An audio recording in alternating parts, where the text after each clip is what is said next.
Hello, everyone, and welcome to the latest and greatest episode of the Lollipop Podcast. I'm Tyler. I'm Josh. We are back at the Bachelor Pad. We are back at the Trap House. We are back at the... Crack Den, baby. Feels good. Feels good. I love doing this every week. How are you doing, buddy? Absolutely. How's your week going? I am pretty good. Pretty tired, but What's pretty got you good. tired? It's just a busy week. Man, I messaged you at like 1:30 last night in the morning, I was asleep. and I'm feeling good. I was asleep by like 11. Yeah, you went up then. Because I was up at 6. No excuses. I The was up at grind never 6. stops. The grind never stops. You were asleep when I got here. What?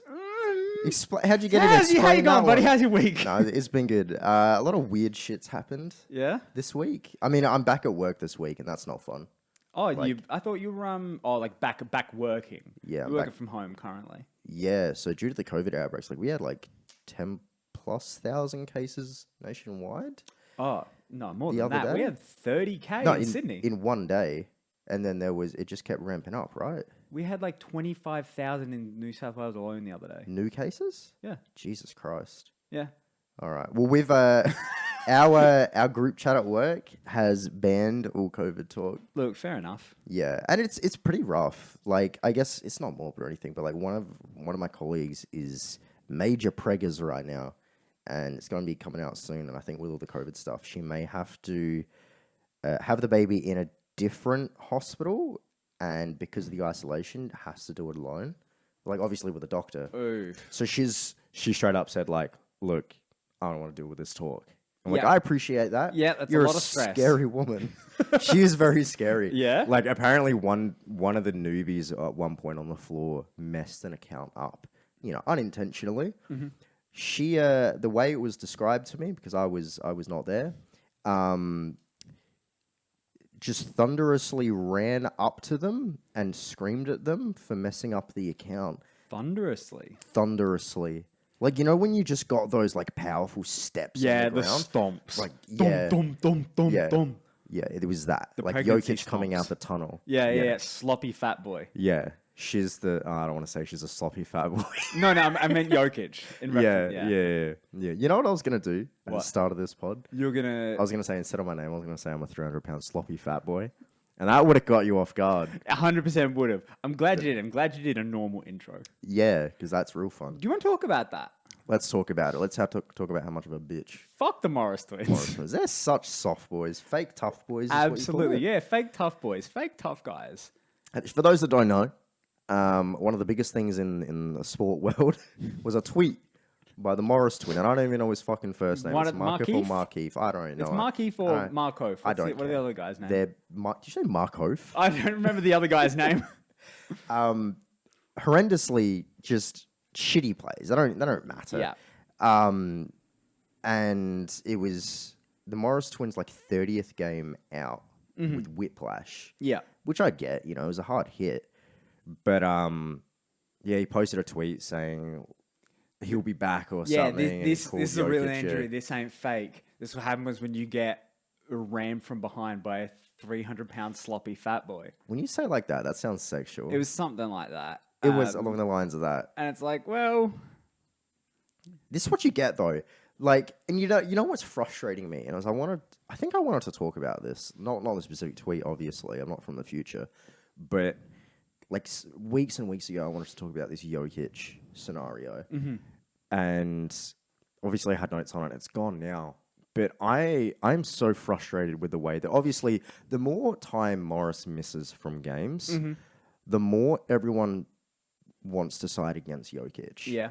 And that pisses me off.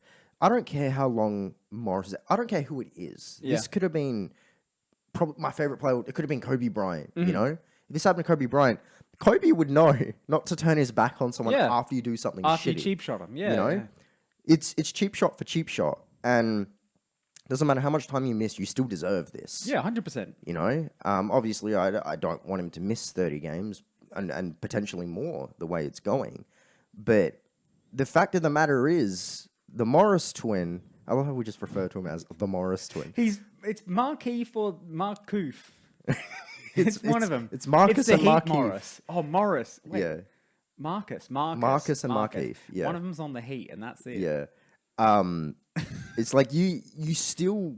This is going to happen. And I hate the fact that Jokic got worse of a repercussion as well. Yeah. And it's the way that we're always brought up through life, right? It's the instigator will never get in as much shit as the one retaliator. retaliating. Yeah. And that's super frustrating throughout history. It's ridiculous. And I'll never understand it because, like, what do you expect?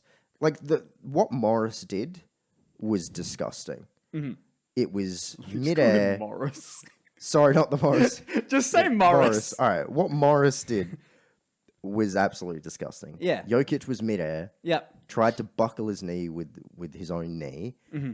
And that's just bad. You'd never touch another player while they're in midair intentionally. Mm-hmm. You never go for the knee, especially if they're a big man. Mm-hmm. We know this. Yep. And we're meant to overlook that for the sake that you've got now 30 games out with whiplash because you deserved it. Yeah. I don't understand this at all. Why is... And I'm sick of seeing these comments where it's like, oh, man, you know what? Jokic did do too much. Like, no, he fucking didn't. No. Obviously, no one meant for him to be out 30 games. But we already know Jokic is a hothead. Yeah. He doesn't take shit. He throws tantrums. Yeah. He threw a tantrum because he got hit. Why give him a reason to throw a tantrum? Exactly. I don't get it. It's the whole fucking scouting report thing. Everyone knows this. You're a professional basketball player. And then you want to send out a tweet calling him a big sloppy fat boy. This is the thing I don't get. The reigning MVP from an absolute shit player. The Morris twins are supposedly built different. Yet He built poorly. He stays silent for 30 games, comes back with a tweet calling him fat. Yeah. That's the most soft boy. That's some e-boy shit. That's e-boy drama. Yeah. Like, what the fuck? It's bad. This is like when two commentary YouTube channels have beef with each other, except one is actually out doing their job and the other's at home tweeting on their fat ass. Fuck you, Morris. Like, I'm so sick of this shit. No, look, I'm all for it. Fuck Morris. I know we're in the same boat, but I need to make it, you know how like we're kind of like fuck Paul George? Yeah. In a way, it's definitely more right now fuck Morris. Fuck Morris. Because this is bullshit. Fuck Jokic. the Morrises. Fuck Morris Peterson and any other Morris that's ever been in the NBA. What did Morris Peterson do? I don't know. I just don't know liked any other him. Morris. He was a 3-and-D guy for Milwaukee at some point, right? And for Charlotte. Milwaukee? I believe he played for Milwaukee, Charlotte. All I remember is Toronto. Maybe Toronto. I remember Mo Peterson being around. I don't know. Maybe. Do you know any other Morrises? No. No. Are the first or last name Morris? No, I really don't. If you know any other Morrises, write in. Adam Morrison? Adam Morrison. Does that count? Fuck Adam Morrison. Yeah, actually, for real, fuck that dude. He was real bad. Another thing, speaking of Adam Morrison and 2012 basketball, how are we playing 2012 basketball with Lance Stevenson, Greg Monroe, and Joe Johnson in 2022? It is wild. Like, part of me, to start this off, it was like, man, just a bunch of scrubs on 10-day contracts. Yeah. And I agree with Chris Paul. I appreciate this. Yeah, Without 100%. these 10-day contract dudes, the league ain't going to... The season would have been stopped. Yes. So I appreciate them. But it was kind of boring, you know? We didn't even have an Andre Ingram level of dude. No. one with that kind of impact. Yeah. But then, Joe Johnson dusts himself off from the closet. Yeah. He dusted off his knees and said, let me give these boys one more go. Lance Stevenson drops all the Chinese propaganda. Greg Monroe somehow puts his limbs back together like a bionicle. What year is this? Bro, it's been 10 years. It feels like 10 years since these dudes have been balling. Joe Johnson played in 2022. He was drafted in 2002. 20 years. Which isn't the craziest thing. When we... Okay, no. Isn't the craziest thing. It's not the craziest thing because, like, we know multiple people that have played 20 years in the league. I would have assumed... Not with multiple breaks. Not with multiple breaks. That's the weird thing. This dude done retired. Yeah, played the already, big three. And went to the big three. Ice Cube's having a field day. He's doing the Play-Doh snake, the Birdman Play-Doh snake. Because all of he's his about to dudes... make some fucking money. Yeah. Because after this, they can go back to the big three. You know what this is? Ice Cube, this is his big 4D chess move. Is... Ice Cube started Corona. What? This is his 4D chess move from 2020. I was gonna say this is like old man college. Oh, no. I wasn't going to say Ice Cube started COVID. And I also fucked up and said Ice-T. What the fuck? This is his 4D chess. I'm so sorry, Ice Cube. I'm a big fan. I'm not. I'm a big fan. West Coast legend. But goddamn, no, he didn't start COVID. But I it's a weird way where like post career now, hit up Ice Cube's phone because in a few years you'll be back in the league. Or Adam Silver. You could be back in the league now. Honestly. Like if Joe Jones is getting a 10-day contract, where's J.R. Smith? Where's Iman Shumpert? Didn't we speak? Maybe it was off camera. We were speaking about J.R. Smith, and obviously now he's busy in college and being a professional golfer. But he does have a lot of issues off court, which aren't ideal right now. So I can understand why J.R. Smith isn't in the league. I don't know why Iman Shumpert maybe is taking up his rap career even further. He retired.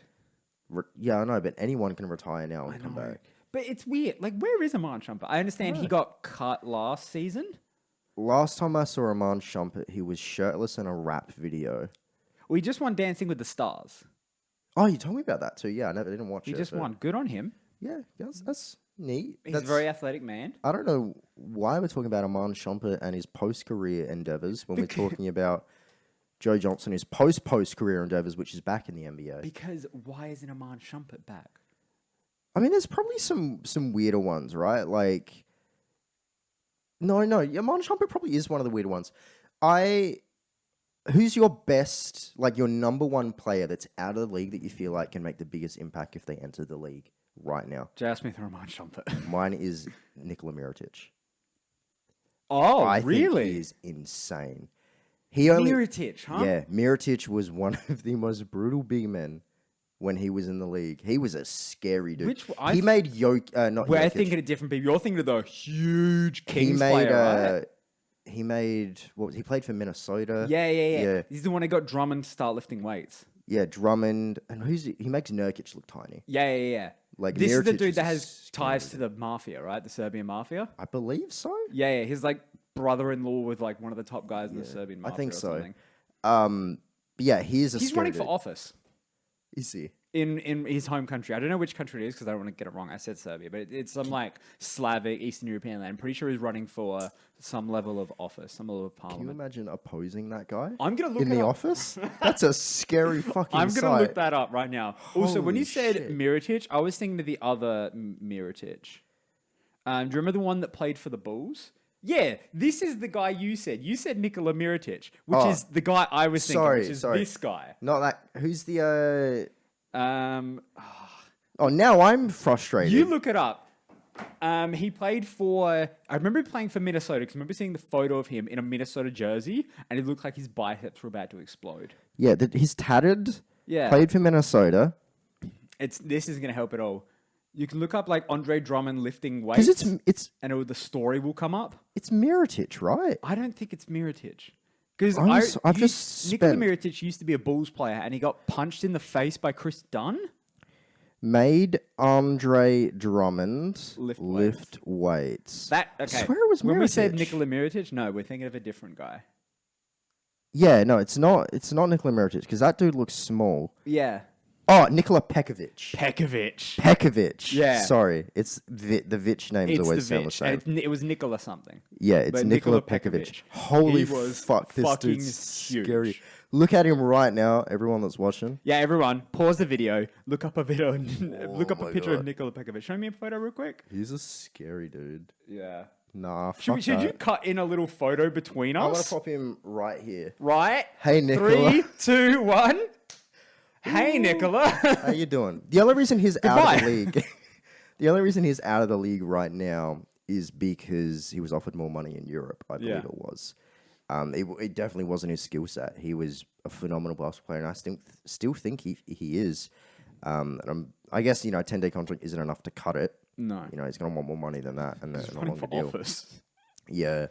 But can you imagine being a proper part-time player and being half your life's in the office? Pekovic. And half the time is matching up against Pekovic in the office? Look, he could do well, just grabbing boards, jamming rams. But, look, I still think Shumpert... Okay. Shumpert got drafted in like 2012. Is there a team specifically that you want him in? Or? Denver. We need players. Even our coach has COVID. Everyone kind of needs players. You're right. Our interim coach. Did you see what our interim coach said about Jokic? No. He's the kind of guy you want your daughter to take home to meet the family. And if your daughter took home Nikola Jokic and said, Dad, this is the guy I want to marry, you'd say, I'm happy with this.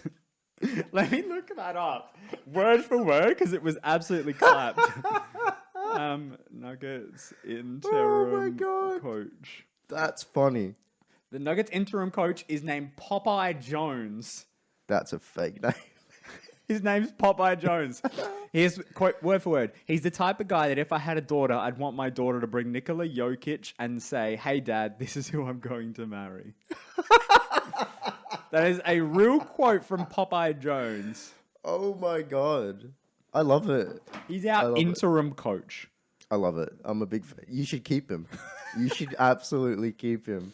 He basically has just said, he wants to fuck Jokic. You can fuck my daughter. Yeah. That is basically what he said. That's so weird. It's fucking weird, dude. I love it. Who's the other commentator recently which has been under a lot of fire? Ooh, I think for saying some weird shit. Wizards?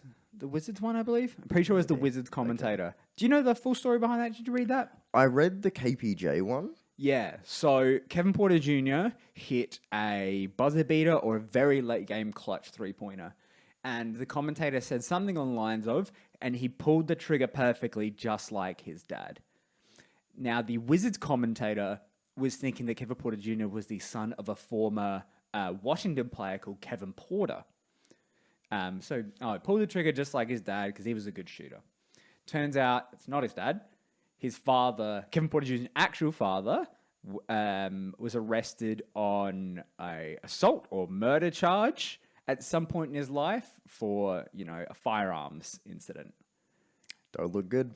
Don't look good. You don't look good. So he was trying to make a cool reference to a former player of the franchise. Which doesn't have the link. Just the name. Very common name. But he should have done more research and found out that Kevin Porter Jr. had a firearms incident years prior. Not great. Look, it's real rough. And he said something like a week before this as well, which is really insensitive. It was like regarding an injury, I believe it was, or something like that. But here's the thing. Like, if you're a commentator, you do this for a living, do like the bare minimum kind of research and say, okay, no, that's not his dad. Mm-hmm. His dad didn't play in the NBA. Well, I think it may have been the Wizards commentators again. Did you hear what they said about the Nuggets players? Facu and Austin Rivers? I did. That felt racist. So... it was Nuggets versus, I'm going to say it was Wizards. I don't really remember. But when Facu was arguing over like a potential missed call, they were doing a poor interpretation of his accent. And, it's a foul, yada, yada, soccer. Like lots of like stereotype stuff about Latin American people. And then they were talking about Austin Rivers, saying he's only in the NBA because his father's a coach. That's not good. Austin Rivers is a vet. Austin Rivers has been getting that shit for a very long time. And whilst he didn't live up to his expectations, he's always been serviceable. On the Clippers, on a loaded roster, he averaged 15 points off the bench. Austin Rivers is a fine dude. Like, he's a good player. He's going to be in the league for a while longer. There's not really downside to him. He can play some defense. He can hit some shots. He can pass the ball. He's an MVP. Put some effort. Sorry. You just said there's no downside to him. I'm like, yeah, he's an MVP. Jesus, okay. No, he's a serviceable player, good glue guy, can fit on any team. Yeah, I'm all for it. I guess one of the teams I did want to talk about today, and I don't think we've really ever gotten to talk about them because I try and avoid them because I know you dislike them, but we do have to talk about the Lakers at this point. We do. They are such a shit show. Yep.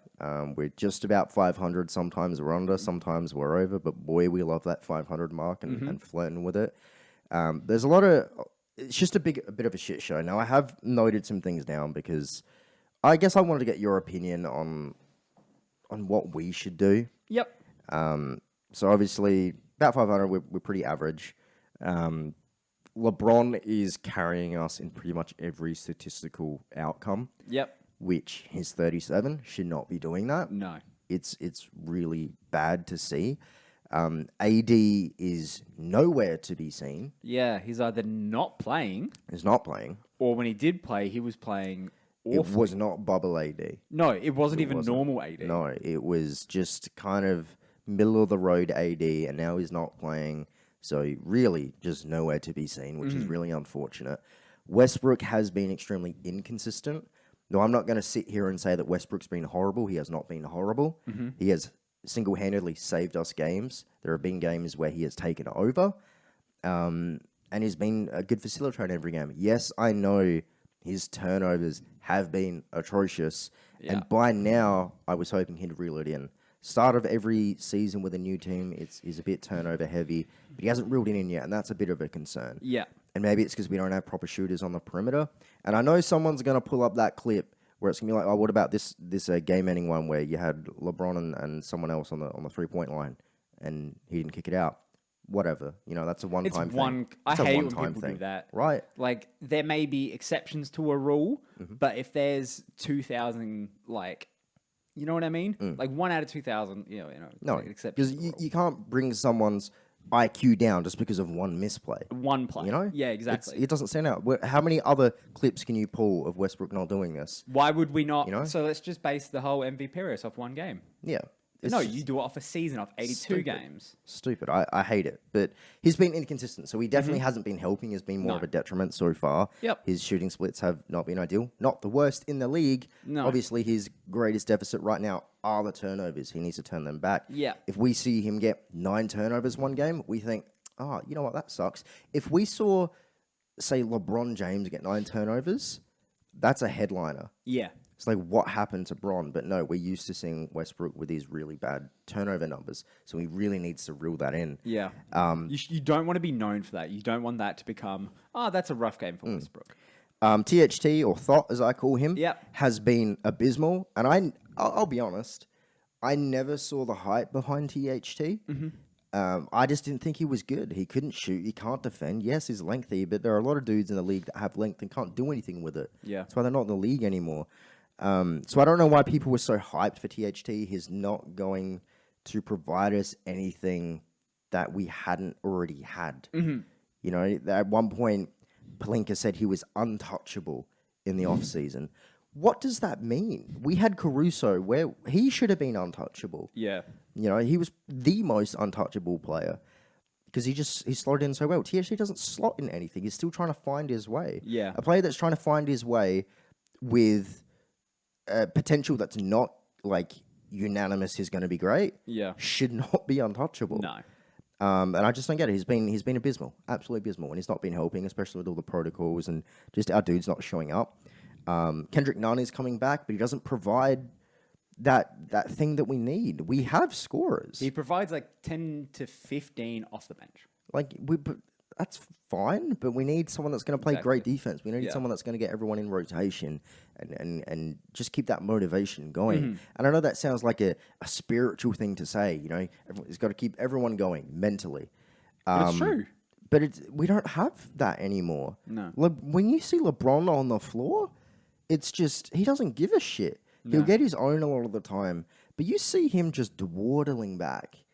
And that's like there was that clip a couple weeks ago where LeBron had the ball, ran it up, and it was 1v5. It wasn't a fast break, it was 1v5 because the other 4 were just dawdling on offense. That's one clip. How about like the 10 to 15 clips of LeBron not giving a shit? Yeah. And I'm sick of how everyone's kind of biased towards LeBron. Yes, LeBron's been carrying us, but he's also been quite abysmal in a lot of ways of being a leader of a team. He's not being fun. You see Jokic, an absolute Iron Man. Yes, he throws tantrums because he loves what he's doing, and he cares about what he's doing. And I don't see that with Bron. I don't see that level of energy. Maybe it's because he is 37 years old. Maybe I'm being unfair. But it's definitely what we need right now when AD is not on the floor. He hasn't been a great leader. Westbrook is just not a great leader by play right now. THT is garbage. One of our best players right now is Malik Monk. And whilst I do like Malik Monk, he shouldn't be one of our best players. It's just a bit of a shit show right now. We are 23rd in offensive rating, which sucks. We're meant to have LeBron, AD, Westbrook. We had Kendrick Nunn, Malik Monk, Melo, all these guys. On the floor and coming off the bench. We have the 23rd offensive rating, and then to follow that up, which I think is absolutely abysmal, we were first in defensive rating at one point. Yeah, we were. When you're a championship team, you're a defensive team, and I know we have it in us. We are 26th in the league right now in allowing opposition points per game. 26th. You know what is impressive? Despite being a bad defensive team and a bad offensive team, you're still 50%. Right. So like maybe I should be pretty happy. And also like on top of that, and I mentioned this briefly before, but we are dead last in the league of our ideal lineup playing minutes together. Yeah, your starting Like, starting we are- lineup is play like 20 minutes together. Like you've got like Utah, Golden State all the way up here. We are dead last, like right here. In starting minutes it's together. Yep. And that is a big reason why we're not winning, but like how can we make it any better if AD is just not on the floor to begin with? I feel like come the trade deadline, you've got big decisions to make. But then it's a thing where, because I was thinking about the trade deadline, and obviously everyone wants to make trades, and we need to make trades, but I'm afraid we're going to make trades for the sake of making trades. Because that's what this offseason with LA felt like. Yeah. Whilst I was excited about it, I'm a fan of Kendrick Nunn. I like Malik Monk. I love Westbrook. You know, Melo is one of your favorite player of all time, and I'm a big fan of him as well. It was cool to get these guys, but we lost key pieces in our rotation and these glue guys. And you can't just pick that up. You know, we've spoken about how important it is to be a glue guy, to be a personality guy. Like, it's why Udonis Haslem is 40 fucking years old and still plays for the Heat. He still gets minutes this year. It's crazy. You can't just pick that up. No. You know, we can't just. It's such a commodity. They're so like, once you get them, you want to hang on to them and you let one walk. Yep. So that's why I said, like, come trade time, you've got big decisions to make. Because you're right, this past off season was trades to be trades. And you can't let that happen again. No. And I'm saying this, and I'm pointing directly at you. The way Look, I you treated me understand. shit about the Nuggets then, you cannot let that happen again. No. Unlike you, I wear it. You know, Wow, the you slander. gave me so much shit. You were like, "Don't point at me. Yeah. Don't yell at me." I'm, like, I'm "You only can doing do this it." back to you because you did it to me. Yeah, no, I'm okay but with it. you let Caruso walk, and that was fucking stupid. Stupid. And you picked up Westbrook. That was fucking stupid. For what we let go, yeah. Yeah. Absolutely. I love Westbrook. We both adore Westbrook. I don't think Westbrook's a championship player. No. I don't think his style of play is championship material. Westbrook's I think he such- can be a champion if he changes play. Westbrook's such an oddity because you look at him and so much of an argument for him has a contradiction, but then so much of an argument against him is also a contradiction. Yeah. Like you say he's not and I agree with you, he's not a championship player, but it's kind of a contradiction in saying that because KD's best years are when he played with Westbrook. Paul George's best years is when he played with Westbrook. We're seeing a phenomenal year from LeBron statistically, played with Westbrook. You know, and obviously LeBron's going to be beaten on because he's arguably the best of all time. But Westbrook somehow does make a great player even greater, puts them in MVP conversation without needing to put himself in conversation. But yet when we look at Westbrook, it's, oh no, he's actually holding the team back. And there's that weird for and against. And I don't get it. Usually when you see a player like this, it's very black and white.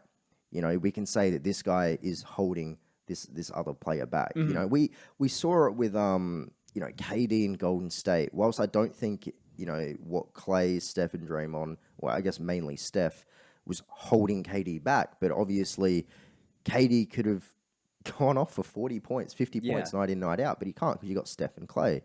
You know, it's very different. And we're seeing a great KD now, but it's just weird. Players can be held back in different ways, and I don't think that the number one option or the second option on the team is ever held back by Westbrook. But it feels like whilst Westbrook elevates other players on the team, his level of inconsistency kind of drops it in other key factors.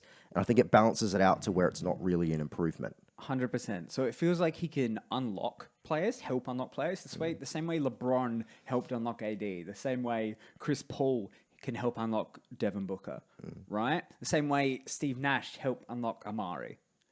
You can help unlock these players and help bring out their potential.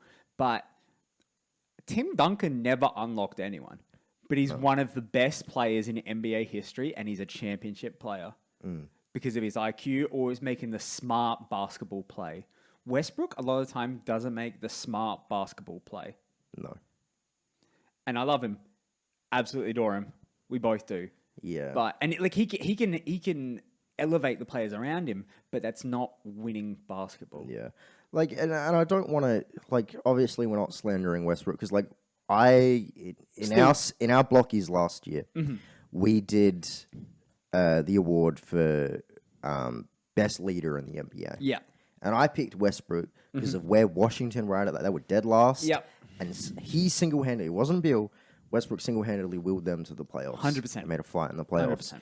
So Westbrook, it's just weird. Like, you can't talk about Westbrook without talking about the good and the bad. Yeah. Whereas, like, when we speak about, like, Bron's first half of his career, it's just good. Yeah. Nothing but good shit. Obviously, as he got older, he got a bit more, like, abysmal with all of his social media stuff and what he says to the media, but that's non-basketball related. But, yeah, it's just mixed. And I just feel like we already knew that going into Westbrook. This is really just playing in LA. It's really, everyone now talks about All it. the lights. I understand the thinking behind it, whereas, okay, LeBron's going to be 37 years old this year. We need to manage him minutes-wise. Let's have someone which can run the ball, that's available, that excels at it. And Westbrook runs the ball. He is a phenomenal passer, can score the ball very, very well. But obviously he's going to have half the season where he's turning the ball over, where his shooting splits just aren't good. And so far it has been half the season where it just has not been good. We sort of saw this coming, though. Like, Westbrook's... I don't want to say all of Westbrook's play came from his athleticism, but his IQ was never his strong point, right? It's never where it needs to be. Yeah, and, like, his athleticism was what helped him shine the brightest, right? Yeah. Now that's... I don't want to say it's faded, but it's starting to fade. He's getting older. Yeah. You know, it's dropping a little bit, so his play is getting worse. He can't just outspeed and outjump everyone like he used to. The weird paradox with the Lakers is you've unfortunately got LeBron's mentality on the team, which is very visible to everyone that watches, which is just kind of lazy. Doesn't care about a lot of defensive switches. Doesn't care a lot about offense. We'll just kind of stand there, not move off ball. Admittedly, LeBron, as a role model right now to these young guys, if you watching him play, is not ideal. Yeah. Okay? But then you see someone like Westbrook, and I'm not talking about his play. I'm talking about the same little things that you see LeBron do. It's the opposite with Westbrook. Westbrook's going to be hustling on everything. That dude is in his 30s and he's still hustling for everything. He is still amped up every single play. He is still trying to educate everyone mid-play. You know, it's two different sides of the coin. And I don't think it works. We need someone which is either going to... And people have spoken how hard it is to, A, get your star player to buy in, because... B, you need everyone else to buy in. If your star player buys in, everyone else buys in. And it just feels like a weird clash between the two because they're so opposites on the court. Usually everything just defaults to Bron, and it goes from there. Like, you see AD get amped up, especially in that bubble run. He looked phenomenal, but it was still defaulting to Bron. Let Bron control who's going off. Yep. And with Westbrook, it's not that.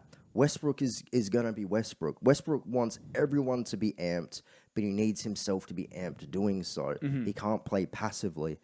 And it just feels like a weird clash when if your goal is to have LeBron on the court, then stagnate and have Russ on the court, two ball-dominant players, but they play very differently. Their energy is very different. What they need from everyone is very different. I don't get it because LeBron doesn't need everyone to be amped. No. He needs to start feeding certain people and get them going. Yeah. And make sure that their flow of them. It's like feeding Klay Thompson. If he's going, everyone should be feeding Klay. Same thing that LeBron does and recognizes it very well. Whereas Russell Westbrook needs himself and everyone else to be on the same energy level. Otherwise, things are going to fall apart. It's a player that plays with their brain and a player that plays with their heart. It's just like, yeah, it's the two opposites. And do they work? Kinda not. They like. At times, they can really come into unison. Because if you can get both going, if you can get the heart and the brain going, that's it. That's championship DNA. That's a championship team. But if you have to swap between both constantly, that's a lot, especially if one player is more heart-based and more brain-based. But it's a weird spot. Like we've had, like, for example, we've had Rondo and KG. Rondo is someone which you don't really hear much on the court. Like, yes, in the latter half of his career, he'll punch anyone. He doesn't give a shit. But you don't really see much from Rondo. Phenomenal. One of my favorite passes of all time, Rondo in Boston. But then his teammate, The one with the heart was KG. He was loud. He was obnoxious. He was a scary dude and extremely talented. And that's where that really came into unison. Where Rondo is the LeBron, he's the facilitator. He's wanting to get specific people going and understands that, knows how to break down the defense to get their player going. KG's the dude that is getting everyone amped, getting everyone uncomfortable on the opposing team and absolutely killing it doing so. Make sure everyone's yelling. That comes into unison. Yeah. But it's because they can play on the floor at the same time. Yeah. LeBron and Westbrook, the goal wasn't to really have them play at the same time, but you do need them to. You do need to. Come playoff time, if we make it, we need them to play at the same time. That means they need to change the play style up. Yeah. And we need to make moves, but I don't... Back to the thing, it was like we shouldn't be making moves for the sake of making moves. We need to be very meticulous with this. Yeah. Because the smallest move can change things, man. You shouldn't have to make meticulous moves at the deadline. Meticulous moves should come in the off season. Moves for moves' sake usually come at the deadline. And we can't afford to do that. But you've swapped it. Yep. So we'll see. I don't know, man. Like, do we know when? Can you look up when the trade deadline is? Because that's sort of the date. You know what I mean? It feels like the thoughts we have on the Lakers now will stay the same until that trade deadline comes. That is the absolute ultimatum cutoff time. February 10th. That is soon. There's a month away. And the thing is, I don't know what we need. Like, obviously, it'll be a glue guy. Smarter people than us will figure it out. For me, I'd say there's two guys I'd get. Jay Crowder or PJ Tucker. Both of them are untouchable on their teams. Yeah. Like, they're not just readily available. No. They get swallowed up very, very quickly because the teams don't want to let them go. They're the two best 3-and-D glue guys in the league. I love them. We can't get them. And there's no one that I'm aware of that's readily available at the trade deadline. Come off season, yes, hopefully that's our goal, is to get more glue guys for the remainder of however long we have LeBron. But then we've also got to think about AD post LeBron. Yeah. You know, because this is a franchise which is built on championships. Every year that we don't win a championship, it's disappointing. You know, a lot of other teams, it is. That's a weird thing to say. It's with your current unfortunately a lineup, shitty thing. that's it. That's what it is. Yeah. It's unfortunately a shitty thing being an LA fan for that reason. You know, everyone gets up in arms and gets their pitchforks if we're not readily available to win a championship. You know, whereas a lot of other teams, like if Sacramento make the playoffs, holy shit, that's the first time in 16 years. Let's rejoice. We can get swept in the first round. It don't fucking matter. We made the playoffs. Whereas, you know, obviously there are certain, even New York for this reason, they have been garbage for so long besides the last 2 years. Besides the last 2 years, they've been so garbage. But every year it's, when are they going to win a championship? Everyone talks about New York. When are they going to win a championship? Shit, it was like, when were they going to make the playoffs first? Yeah. You know? It's just a lot of these big market teams, it gets very frustrating. We've got to be very careful with who we bring on because Westbrook's also a bit temperamental with the media. Oh, very. And we can't have that if you're in the biggest media outlet. You got a lot of pissy boys. We got I wouldn't say pissy boys, but I just called them pissy boys. It's I think that's a good name. No, if it's was not it a Mud? good name. The Mud Team Mud? The Mud Squad. The Mud Squad. Now they're the pissy boys. Can we also put a little bit of blame on LeBron for this squad? Because we know this isn't all Pelinka. No. You have to run through Bron's like, all right, we're thinking of this and this and this. And he says, no, I want Mud 2.0. I want pissy boys. It's just, LeBron needs to be held accountable. I know it's funny with the lead GM and whatnot. It's not funny. It's not. At this point, can we just admit that LeBron can't build a fucking team? LeBron, the reason why he has won the Heat championships, he played with two Hall of Famers. Yeah. Let's be honest. One was still phenomenal in Dwayne Wade, and the other understood his role to such a high level where he could go off for 15 and go off for 30 any given night, and it would just feel right. You know, the Heat were different. Then obviously you had Kyrie Irving, the peak of his career, one of the most talented scorers we'll ever see. So, like, he's had and also Kevin Love, who I completely forgot about. Yeah. You know, he has had substantial amount of help, but the roster built around what LeBron wants, besides those players, are often really kind of shit. Like, you look at the key pieces on Cleveland besides Kevin Love and Kyrie Irving, boy, that's kind of crap. I'm not saying it's the worst team ever, because I do think LeBron's teams in the past get talked about to a point. It's like, oh, it's the worst team ever. No, they're not. There are a lot of key players on that team which work. The only thing is, on the 2016 Cleveland team, they had 3 6-men. They had 3 6-men in Shumpert, JR, and RJ. All 3 players that could come off the bench and handle the ball and shoot and drive. And I don't think LeBron would have chose them. I don't know, man. Obviously, we don't know Bron. We're not invited to Taco Tuesday. We may never be now. Yeah. But we'll get off the Bron talk because we've been talking about the Lakers for around half an hour now, and we're running out of time. Look, but I do want to mention Kyrie Irving made his season debut as a part-time player. Yeah. Opinions. Thoughts. I want like 3 minutes max because I don't want you to go another rant. Go for it. I don't like it.